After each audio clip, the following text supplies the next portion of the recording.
غنی کو بہت زیادہ تکلیفیں شروع ہو گئی. مصر کی سرزمین جو ہے وہ حضرت عمرو بن عاص نے ان کو فتح فرمایا تھا. حضرت عمرو بن عاص یہ صحابی رسول ہے لیکن چتر بہت چالاک ہو. اللہ اکبر کبیرہ. کوئی جملہ ایسا میرے زبان سے اگر نکل جائے تو اللہ معاف کرے, لیکن اللہ تبارک و تعالیٰ معاف کرے. یہ ایسے تھے جو بہت چالاکی کی حد پار کر دیتے تھے. ان کا نام حضرت عمر ابن عاص ہے. حضرت عمر ابن عاص جو چالاکیوں میں بھی انتہا اعلیٰ رتبہ رکھا کرتے تھے. حضرت عثمان غنی نے مصر کو دیکھا کہ مصر میں حضرت عمر بن عاص سے ان کا بڑا مرتبہ ہے, اسے حضرت عمر فاروق نے جو ہے وہاں مقرر کیا ہے.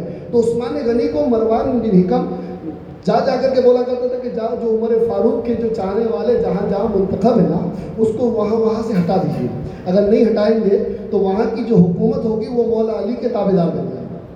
اس لیے یہ آپ کو خطرہ ہے. اس لیے ان شخصیتوں کو وہاں سے ہٹا دیجیے. جب زیادہ دن حکومت کے جو ہے کرسی میں بیٹھتے ہیں تو اسے اس کا اقتدار پسند آ جاتا ہے, اس کرسی سے محبت ہونے لگتی ہے. کہیں ایسا نہ ہو کہ آپ کے بوڑھاپے کو دیکھ کر کے وہ جو ہے تعزل اور تنازل کر بیٹھے, اس لیے آپ اس کو گرا دیجیے. تو حضرت عمرو بن عاص جو مصر کے گورنر تھے اسے ہٹا کر کے حضرت عبداللہ ابن سرے کو لے جا کر کے وہاں داخل کر دیا. ان کو معزول کیا گیا اور اسی کرسی پہ فائز کر دیا گیا. حضرت عثمان غنی کے کہنے سے حضرت عبداللہ ابن سرے کو, حضرت عبداللہ ابن سرے ذرا جبر کرنے والے تھے, ذرا ظلم کرنے والے. مروان ابن حکم کی یہ چالاکی تھی کہ عبداللہ ابن سرے کو مصر کا گورنر بنایا جائے, اور حضرت جو ہے امیر معاویہ کو بھی حضرت عثمان غنی سے کے پہلے سے دور سے ہی جو ہے مصر کا گورنر بنا دیا گیا تھا. اور گورنری کا جو معاملہ رہا وہ 22 سال کا رہا. کتنے سال کا؟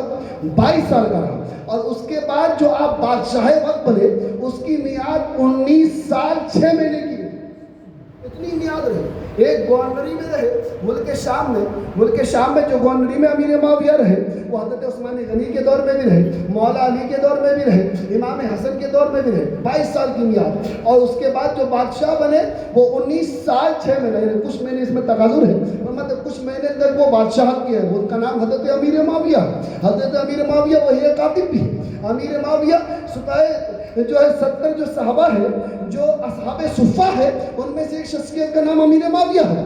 عشرہ مبشرہ ہے ان میں سے ایک شخصیت کا نام حضرت امیر معاویہ ہے. حضرت امیر معاویہ کو میرے آقا بہت قریب رکھا کرتے تھے, وہ حضرت امیر معاویہ کی ذات ہے. ایسے ہی انسان بغیر پڑھ لکھ کر کے امیر معاویہ کی شان میں کوئی گستاخی کرے, اللہ اس کی ایمان کی حفاظت فرمائے. اللہ ان کی ایمان کی حفاظت فرمائے. اب سنیے مسلمان, حضرت عثمان غنی رضی اللہ عنہ نے حضرت عبداللہ ابن سرے کو کہا کہ مصر کا گورنر بنا دیا. میں اس لیے کہہ رہا تھا کہ جنگ جمل سننا آسان نہیں. جنگ جمل کو سنانے کے لیے تاریخ کو سننا ضروری ہے. شاید ہی کوئی سنے ہوں گے, اس میں 10% لوگ سنے ہوں گے. ان باتوں کو سننا ضروری ہے. وہ زیادہ دیکھتے ہیں انشاءاللہ کہاں تک سنا پاتے ہیں. حضرت عثمان غنی عبداللہ ابن سرہ کو جب مصر کے گورنر بنا دیا تو اس نے ظلم و تشدد زیادہ کر دیا. اور مصر میں اس وقت بھی صحابی رسول کی تعداد 700 سے زائد, تابعین کی تعداد بھی مصر کی تو بہت زیادہ. اور عمر فاروق کے دور میں ایران کو بھی فتح کر لیا گیا تھا اور افریقہ کو بھی فتح کر لیا گیا تھا, اور کئی ایسے دیشوں کو بھی فتح کر لیا. اسلام میں آ چکے تھے, مسلمانوں کی گرفت میں آ گئے تھے. یہ حضرت عمر فاروق کا صدقہ اسلام ہے الحمدللہ. وہ مصر بھی حضرت عمر فاروق کے ہی دور میں, اور بیت المقدس کی چابی بھی حضرت عمر فاروق نے لی تھی الحمدللہ. یہ عمر فاروق کی ذات ہے, یہ حضرت عمر فاروق کی ذات ہے الحمدللہ. اس کے بعد حضرت عثمان غنی نے جب عبداللہ ابن سرہ کو وہاں پہ منتخب کیا تو اس نے اتنا ظلم کیا کہ 700 صحابہ مصر کے سرزمین سے خط لکھے حضرت عثمان غنی کے پاس کہ جو آپ نے جس کو گورنر بنایا ہے وہ بڑے ظلم کرتے ہیں, بڑے تشدد کرتے ہیں, بڑی سختی کر رہے ہیں. اگر یہی چلتا رہا تو یہاں اسلام غائب ہو جائے گا. اگر یہی چلتا رہا تو حکومت ختم ہو جائے گی. اس لیے آپ کرم کر دیجیے, ان کو معذور کر کے کوئی اچھی شخصیت کو یہاں پہ بھیج دیجیے. یہ جب خط بھیجے گئے عثمان غنی نے کوئی جواب نہ دیا, یا تو وہ یہاں تک پہنچا نہیں, یا مروان ابن حکم نے پہنچنے نہیں دیا, کیونکہ خطوں کی دعوت کا جو معاملہ تھا اس سے پہلے یہ مروان ابن حکم ہی دیکھا کرتا تھا, اس لیے وہاں تک پہنچنے نہیں دیا. اور ایک شاطر دماغ جو ایرانی آیا اس نے, جن کا نام عبداللہ ابن سبا ہے, جو بلوائیوں میں سے تھا اور شاطر تھا, جو اسلام کو ڈبانا چاہتا تھا, مسلمانوں کو منتشر کرنا چاہتا تھا. یہ تمام معاملہ ایک تو مروان ابن حکم کا تھا, ایک عبداللہ ابن سبا کا تھا, جو سبعی معاملے سے پائے جاتے تھے, سبعی خاندانی تعلق سے پائے جاتے تھے نامی سے, اور وہ جو ہے بلوائیوں میں سے تھے. اور وہ بلوائی سپاہی فوجی کہیں نہ کہیں مولا کائنات کے گروہ میں شامل تھے. یہ بہت سارا تغیر ہے. سنیے گا، مولا کائنات کے فوجیوں میں بلوائی شامل تھے. اب عبداللہ ابن سورہ کی جب شکایت آئی تو شکایت مانی نہیں گئی، پہنچائی نہیں گئی، عثمان غنی تک پہنچی نہیں. تو حضرت عثمان غنی تک 700 صحابہ مصر سے سفر کر کے آئے، اور سفر کر کے آنے کے بعد حضرت عثمان غنی کو پوری بات بتائی. تو حضرت عثمان غنی نے مولا کائنات حضرت علی کو بلایا، حضرت عبد الرحمن بن عوف کو بلایا، حضرت زبیر، حضرت طلحہ، حضرت سعد کو بلایا. بلانے کے بعد آپ نے مشورہ لیا. مشورہ لیتے تھے کہ آخر کیا کیا جائے. وہاں سے جو بزرگوار ہے وہ سب کے سب مصر میں پریشان حال ہے. اگر یہ صحیح رہا تو اسلام بدنام ہو جائے گا، اس لیے کوئی بہترین ٹھوس فیصلہ لیا جائے. تو مولا علی فرماتے ہیں آپ ایک کام کیجئے. مولا علی اگر کوئی فیصلہ سناتے تو عثمان غنی کبھی نہ نہیں کہتے تھے. یہ تعظیم حضرت عثمانی میں. حضرت عثمان غنی نے کے سامنے مولا علی نے فرمایا کام کیجئے، حضرت عبداللہ ابن جو سورہ ہے جو مصر کا گورنر ہے اسے معزول کر دیجئے. ان کی جگہ پہ میرا بیٹا جو سوتیلا بیٹا ہے، اب وہ سوتیلا کیسے اس کو سماعت کرو، اس کا نام محمد ابن ابو بکر ہے. وہ حضرت ابو بکر صدیق کا بیٹا ہے. جب وہ بیوہ ہوئی، جب ان کا انتقال ہوا، حضرت ابو بکر صدیق وصال کر گئے. اس کے بعد جو ان کی بیوی بنی وہ بیوہ بیوی سے مولا علی نے شادی فرمائی. فرماتے انہی کا بیٹا محمد ابن ابو بکر ہے، اور مولا علی کی خدمت میں رہے تو اپنے بیٹے جیسی محبت کرتے. بہت زیادہ علم میں زیارت تھے وہ. تو محمد ابن ابو بکر کا نام مولا علی نے منتخب فرما دیا کہ مصر کے گورنر بنا کر کے محمد ابن ابو بکر کو بھیج دیجیے، اور ان کے ساتھ کہے جو ہے صحابیوں کو بھیج دیجیے، تابعی کو بھیج دیجیے، جو زرار ہو، ذہیب ہو، طاقتور ہو، جو بہت زیادہ جو ہے جوش و خروش والے ہو. فرماتے ٹھیک ہے، مان لی گئی بات. 70 صحابہ کرام کو حضرت محمد ابن ابو بکر کی قیادت کو لے کر کے، سواری دے کر کے، بڑی ساز و باز دے کر کے، خط دے کر کے، اپنی مہر ادا کر کے وہ لے کر کے بھیج دے کر جاؤ مصر میں یہ پیغام دے دینا اور یہ کہنا کہ آپ کو عثمان غنی نے معزول کر دیا ہے اور آپ کے جگہ پہ محمد ابن ابو بکر کو منتخب کر دیا. یہ بات ہو گئی. لیکن یہ بات مل گئی خبر کس کو؟ مروان ابن حکم کو. مروان ابن حکم سے بات کس کی ہوئی؟ عبداللہ ابن سبا کی. اب سبعی جو تھے وہ بہت زیادہ شاطر تھے. اس نے کہا مسلمانوں کو متفرق کرنا ہے. تو عبداللہ ابن سبا نے کہا کہ چلے کام کرتے ہیں کہ اسی کا الٹا چال چلتا ہے. اسے کہتے ہیں سیاست. یہ سیاست چلائی جا رہی ہے. عبداللہ ابن سبا نے مروان سے مل کر کے ایک جو ہے خادم تیار کیا، مال و دولت سے اسے خرید لیا. ایک تیز ترار سفر کرنے والے کو اس کو پسند کیا، جو راستے کی بڑی اچھی معلومات رکھتا تھا، جو اس کو پورے گھرانے کو خرید لیا. اور خریدنے کے بعد اسے ایک سواری دی گئی، جو سواری حضرت عثمان غنی کی تھی. توجہ، حضرت عثمان غنی کی جو سواری تھی وہ دی گئی.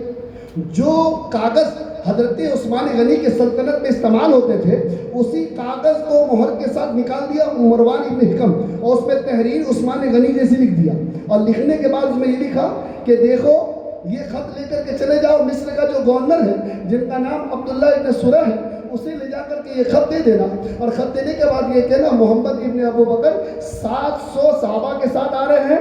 یہ سب جو ہے لوگوں نے مجھ پہ بہت زیادہ ظلم کیا، بہت زیادہ لوگوں نے جو ہے تکلیفیں دی. اس کے بعد میں نے مجبوراً محمد ابن ابو بکر کو منتخب کیا ہے. اب میں تمہیں پہلے اطلاع اس لیے دے رہا ہوں تاکہ تم اپنی فوجوں کے ساتھ اس کا تعاقب کرو، اس سے جنگ کرو، اسے قتل کر ڈالو، اور پھر تمہیں میں اسی کرسی پہ منتخب کروں. یہ مروان ابن حکم کی چالاکی تھی. یہ عبداللہ ابن سبا کے ساتھ مل کر کے یہ چیزیں ہو گئی. اللہ اکبر کبیرہ. اب یہ جو خبر پہنچی عبداللہ ابن سورہ کو پہلے پہنچ چکی تھی. میری شکایت حاکم الوقت امیر المومنین حضرت عثمان غنی تک پہنچ چکی ہے. اور کس نے دیے کہ لگے 700 صحابہ نے. تو 700 صحابہ کو بلا کر کے عبداللہ ابن سورہ نے قتل کروا دیا. اب یہ خبر پہنچ کر کے حضرت علی نے فرمایا جلدی سے جاؤ، اے محمد ابن ابو بکر تم جلدی سے مصر کا گورنر بن جاؤ. جب یہ چلتے گئے تو وہ جو خریدا گیا ہوا غلام تھا وہ بہت زیادہ تیز رفتاری کے ساتھ سفر کرتا تھا، وہ آگے ہو گیا. جب آگے تو محمد ابن ابو بکر وہ بھی علم دیانت میں بہت زیادہ اعلیٰ تھے، وہ بھی بڑی باریکیاں دیکھتے تھے. کہنے کہ اس قدر اس راستے سے جانے والا، یہ جانی پہچانا، یہ گھوڑے والا جانا پہچانا والا لگ رہا ہے، کیوں نہ اس کا تعاقب کیا جائے. اسے پکڑا گیا اور پکڑنے کے بعد کہا تیرے ہاتھ میں کیا ہے؟ کہنے کہ یہ خط ہے. خط جب کھولا گیا تو اس میں لکھا ہوا تھا کہ عثمان غنی یہ کہہ رہے ہیں کہ محمد ابن ابو بکر کو میں نے بھیجا نہیں، لوگوں کو کہ مجبوری اور زبردستی کرنے کے بعد میں نے بھیجا ہے، تم اسے پانا، اسے قتل کر دینا. اللہ اکبر. محمد ابن ابو بکر اب مصر نہیں جا رہے، واپس ہو گئے، بیچ راستے سے واپس ہو گئے. اب باغی ہو گئے محمد ابن ابو بکر کس کے؟ حضرت عثمان غنی کے واپس آنے کے بعد حضرت مولا کائنات سے پورا داستان سنایا. حضرت مولا علی نے فرمایا کہ مسجد نبوی میں عثمان غنی کو بلایا جائے. حضرت عثمان غنی کو بلایا گیا. حضرت عثمان غنی کے سامنے مسئلہ رکھا گیا. آپ نے ایسا کیوں کیا؟ آپ نے ہی منتخب کیا محمد ابن ابو بکر کو، پھر آپ نے ہی چالاکی کر کے ان کو مروانے کی، ان کا قتل کرنے کی مکمل طریقے سے سازش چلی. حضرت عثمان غنی نے فرمایا یہ میری سازش نہیں تھی. فرماتے ہیں کہ گھوڑا تو سواری تو آپ کی تھی، گھوڑا تو آپ کا. فرماتے ہیں یہ گھوڑا یہ سواری میری، کہ اسے میں تسلیم کرتا ہوں. تو جو بلوائی تھے نا وہ سامنے، وہ تو تعاقب میں ہی تھے کہ کب موقع ملے عثمان غنی پہ پتھراؤ کیا جائے. تو مسجد نبوی میں بھی جب یہ بات انہوں نے اقرار کر لی حضرت عثمان غنی نے کہ دیکھو یہ سواری بھی میری ہے، جو کاغذ استعمال ہوا وہ بھی میرا ہے، لیکن تحریر میری نہیں ہے. اتنا سننا تھا تو مولا علی نے اس کو فیصلہ دیا کہ سب کچھ آپ کا ہے اور آپ یہ کہہ رہے ہو کہ تحریر میری نہیں ہے. تو حضرت عثمان غنی نے کہا کہ خدا کی قسم یہ تحریر میری نہیں ہے. اتنا کہنا تھا تو بات صلح پہ آ چکی تھی. تو بلوائیوں نے موقع دیکھ کر کے پتھراؤ کرنا شروع کر دیا. اس وقت جب پتھراؤ کیا گیا تو مسجد نبوی میں پتھراؤ ہوا. اس کے بعد بلوائیوں نے حضرت عثمان غنی کے گھر پہ جا کر کے آگ لگا دی. اللہ اکبر کبیرہ. وہ دارالحکمہ والا جو گھر تھا اس پہ آگ لگا دی گئی. بڑی تشدد دیا گیا حضرت عثمان غنی کو، بہت تکلیفیں رہی. تو مولا کائنات حضرت علی نے فرمایا آپ بادشاہ وقت ہو، آپ خلیفہ وقت ہو، آپ امیر المومنین ہو، آپ کی جان کی حفاظت میری ذمہ داری ہے. مولا علی فرماتے آپ حکم دیجئے. تو میں مولا علی، میں علی ہوں اور میں آپ کو زبان دیتا ہوں کہ بلوائیوں میں جو کوئی آپ کے طرف نگاہ اٹھا کے دیکھے میں اس کی نگاہ ہی نکال. نعرہ تکبیر، نعرہ رسالت، نعرہ حیدری، نعرہ حیدری. سمجھ میں آ رہے ہیں آپ تمام لوگوں کو؟ ہے نا؟ جو بھی باتیں بتا رہا ہوں کبھی ایسا نہیں ہے کہ کچھ ادھر ادھر ہو جائے تو آپ لوگ بعد میں مجھ سے پوچھ لیجیے گا، کیونکہ میں جو بات کہہ رہا ہوں یہ حوالوں میں نہیں کہہ رہا ہوں، یہ سب تاریخ کتاب میرے پاس موجود ہے الحمدللہ. نہیں تو ورنہ آپ کسی محفل میں جا کے اس کا بیان کرنا یہ آسان نہیں ہے. بڑے بڑے علماء کرام اپنی زبان کو خاموش کر کے خاموش ہو جاتے ہیں. یہ وہ تاریخ ہے مسلمان. حضرت عثمان غنی پہ جب پتھراؤ ہوا نا تو مولا علی فرماتے آپ کرم کر دیا، آپ اجازت دیجیے. تو حضرت عثمان غنی کا جواب سنو. حضرت عثمان غنی فرمایا اسلام نے اس کی اجازت نہیں کہ آپ اس سے جنگ کرو. فرمایا اس میں 3 کوالٹی ہونی چاہیے، یا تو یہ زانی ہو، بلوائی جو ہے یا تو زانی ہو.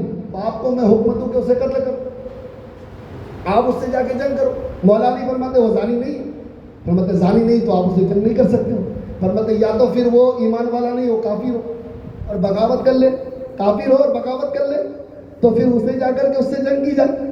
تو مولا علی فرماتے وہ کافر بھی نہیں، بغاوت تو کیا ہے لیکن وہ کافر نہیں، تو فرماتے اس سے جنگ نہیں کی جائے گی. پھر تیسری وجہ یہ ہے یا تو وہ خود اقرار کرے کہ یہ گناہ میں نہیں کیا تو پھر اسلام اجازت دی کہ اسے جنگ کی جائے، اسے قتل کر دیا جائے. مولا علی فرماتے ہیں یہ بات بھی نہیں کہ جب یہ بات ہی نہیں ہے تو آپ کو میں اجازت نہیں دوں. یہ عثمان غنی نے فرمایا. اب حضرت عثمان غنی نے پھر یہ بھی کہا کہ علی آپ کو پتہ نہیں ہے یہ شہر حرمت والا ہے، یہ شہر تعظیم والا ہے، اس میں نہ کسی کا قتل نہیں کیا جائے گا، کسی کی خون ریزی نہیں کی جائے گی. شہر مدینہ ہے، شہر طیبہ ہے جس سے میرے آقا محبت کرتے ہیں، جس سے میرے آقا محبت کرتے ہیں. فرماتے اسے پامال لگ کیا جائے گا. علی میں اجازت نہیں دیتا. حضرت مولا علی نے فرمایا ٹھیک ہے آپ مت اجازت دیجیے، لیکن آپ کے گھر کی جو ہے چاروں طرف سے حفاظت ضروری ہے.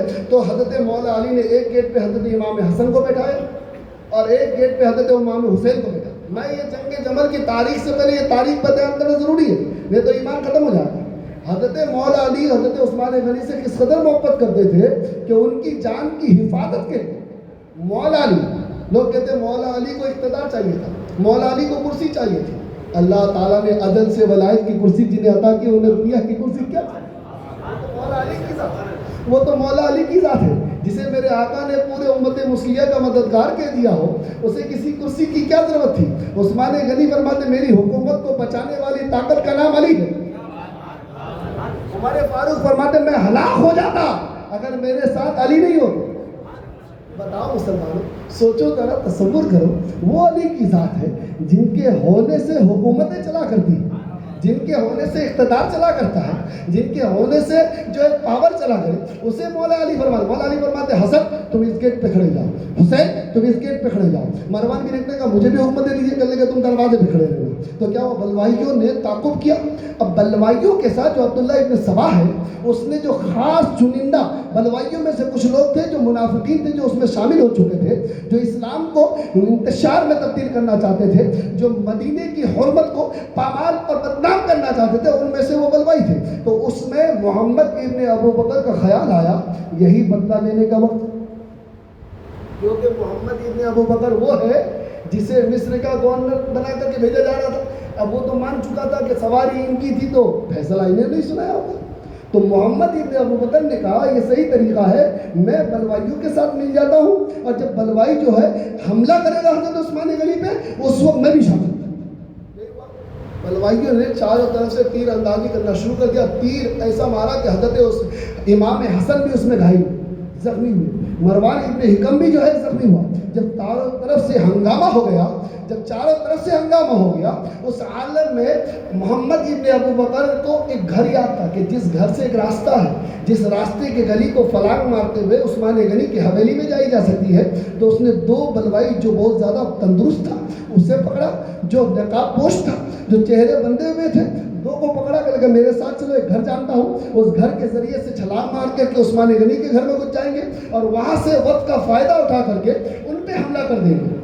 تو اس وقت حضرت عثمان غنی کی طبیعت علیل تھی، اور حضرت عثمان غنی کی خدمت کے لیے ان کی بیوی جن کا نام حضرت ناہلہ ہے وہ ان کے ساتھ موجود تھی۔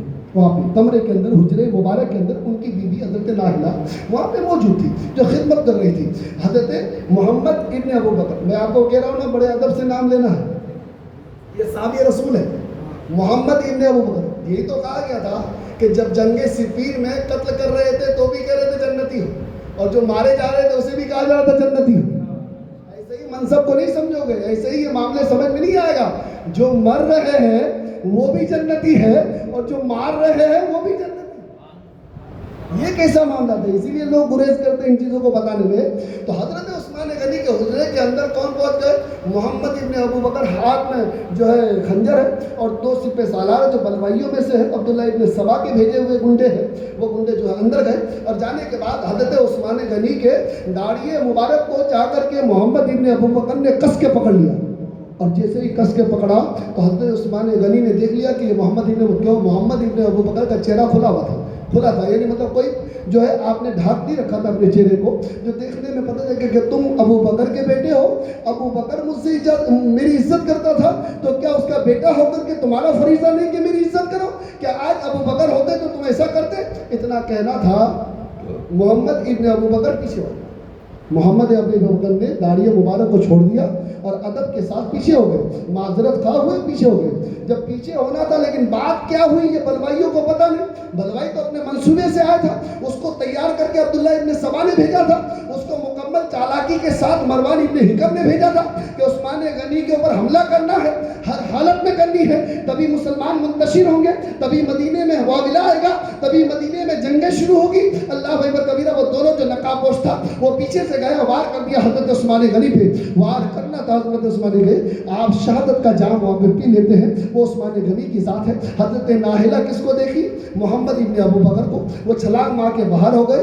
تب طرف سے حضرت مولا علی تشریف لے آئے۔ حضرت مولا علی نے دیکھا کہ تمام طرف سے جو ہے بلوائیوں نے ہنگامہ کر رکھا ہے، پتہ چلا حضرت عثمان غنی شہادت کا جام پی چکے ہیں۔ اللہ اکبر کبیرہ۔ ہر طرف افراتفری کا ماحول ہے، مدینہ اب صحیح سالم نہیں ہے، مدینے کے گلی گلی میں تکلیفیں شروع ہو چکی ہے۔ تو مولا علی نے پاور کو سنبھالا اور مولا علی فرماتے اب کرفیو لگایا جائے، مدینے کے سرزمین اب کرفیو لگ گیا۔ حضرت عثمان غنی کے شہادت کے بعد پہلی مرتبہ مدینے میں مکمل طور پہ کرفیو لگ گیا، گویا سمجھو لاک ڈاؤن، مکمل طریقے سے کرفیو۔ کوئی کسی کو دیکھے اسے گرفتار کر لیا جائے، کوئی کسی کو دیکھے اسے پتہ ہی نہیں چل رہا تھا کہ کون بلوائی اور کون اپنے کون غیر ہے۔ ان میں منافق سب ایمان والے، سب کلمہ پڑھنے والے، سب مسلمان، دیش میں سب نمازی۔ اللہ اکبر۔ ان میں پہچان کرنا بہت بڑی مشکل کی بات۔ غیروں کو پہچان لینا آسان ہے، لیکن اپنے میں جو منافق آستین کے ساتھ اسے پہچاننا بڑا مشکل، اسے پہچاننا بڑا مشکل۔ بہت سارے لوگ نہیں کہتے کہ ہمارے بزرگ، ہمارے استاد کہا کرتے تھے بیٹا جب تم تقریر کرو تو بڑے سمجھ کے کرا کرو۔ بہت سارے لوگ محبت میں آتے ہیں اور بہت سارے لوگ امتحان لینے کے لیے آتے ہیں کہ بولنے والے صحیح بولنے کے لیے بولنے، تو اپنا اپنا طریقہ ہے۔ میں نے کہا اپن تو بولتے ہوئے چلو اچھی بات ہوگی، اللہ اس میں برکت اسے بھی عطا کرے گا اور مجھے بھی الحمدللہ۔ تو یہ میرے استاد کہا کرتے تھے۔ تو فرماتے جو اپنے ہوتے ہیں ان کو پہچانا بڑی مشکل ہوتا ہے۔ تو کرفیو لگا دی گئی۔ اب جب کرفیو لگا دیا گیا ہر طرف سے، تو حضرت عبداللہ نے کہا، حضرت طلحہ نے فرمایا اے علی جلدی سے قاتل حسین کو پکڑا جائے۔ حضرت زبیر نے کہا جلدی سے قاتل حسین کو پکڑا جائے۔ تو مولا علی فرماتے ہیں کہ ابھی اس معاملے پر کنٹرول کے لیے پاور حق کا ہونا ضروری ہے،